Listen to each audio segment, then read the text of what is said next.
நம்ம தமிழ் சினிமால மட்டும் இல்ல, சவுத்துல இருக்கிற எல்லா நடிகர்களுக்கும் வந்து ஆக்ஷன் ஹீரோவா வலம் வரணும் அப்படிங்கிறது ஒரு பெரிய கனவு. அதுல வந்து நம்ம சூர்யா ஒண்ணும் விதிவிலக்கு கிடையாது.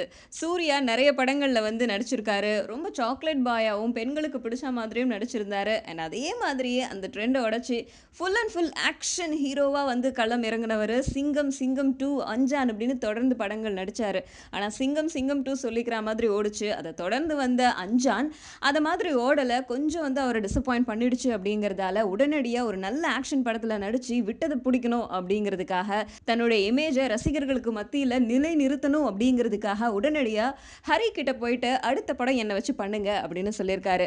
இப்போதைக்கு ஹரி பூஜை படத்துல பிஸியா இருக்காரு. ஸோ அந்த படம் முடிவடைஞ்சதும் சூர்யா கூட சேர்ந்து இன்னொரு படம் எடுக்க போறாரு.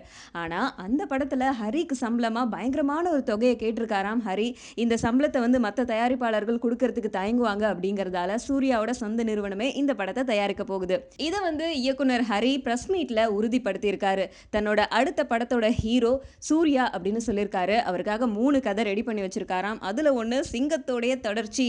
அநேகமா சிங்கம் பார்ட் 3 அப்படின்னு எடுப்பாங்கன்னு நெனைக்கிறேன். இருந்தாலும் சூர்யா கூட உட்கார்ந்து எந்த கதைய எடுத்து பண்ணலாம் அப்படின்னு விவாதம் பண்ணி முடிச்சதுக்கு அப்புறம் தான் கதைய எடுத்து படம் பண்ணுவாங்களாம். அதுவரைக்கும் நம்ம வெயிட் பண்ணி தான் ஆகணும்.